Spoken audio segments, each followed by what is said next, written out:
Ni Jacques Servier, ni aucun plaignant n'étaient présents à cette audience technique. Une brève audience pour fixer les modalités du procès à venir, mais qui s'est rapidement transformée en passe d'armes entre avocats. Servier annonce avoir saisi la Cour de cassation pour regrouper toutes les procédures, y compris celle instruite à Paris, et demande au tribunal d'attendre avant de fixer une date de procès. Peine perdue, le juge arrête la date du 14 mai 2012 à la grande satisfaction des parties civiles qui soulignent qu'elles mènent une course contre la montre.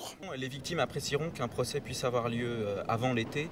C'est très important. Les victimes n'ont pas le temps d'attendre. Elles sont dans une situation où il est impérieux qu'un procès intervienne extrêmement rapidement pour juger d'une question très simple. Est-ce qu'on leur a menti en leur faisant consommer du Mediator? Et évidemment, nous avons les éléments pour prouver la tromperie. Pour Servier, un procès qui se tiendrait à Nanterre serait illogique, date ou pas date. La Cour de cassation devra trancher. Maintenant, il faut que la Chambre criminelle statue sur les mérites de notre requête. Moi, je dis très clairement que selon moi, les procédures doivent être regroupées auprès des juges d'instruction. La Chambre criminelle appréciera. Si les procédures devaient effectivement être regroupées, le procès du Mediator n'aurait pas lieu au mois de mai prochain, mais plusieurs mois plus tard, peut-être 2 à 3 ans selon certains avocats plaignants.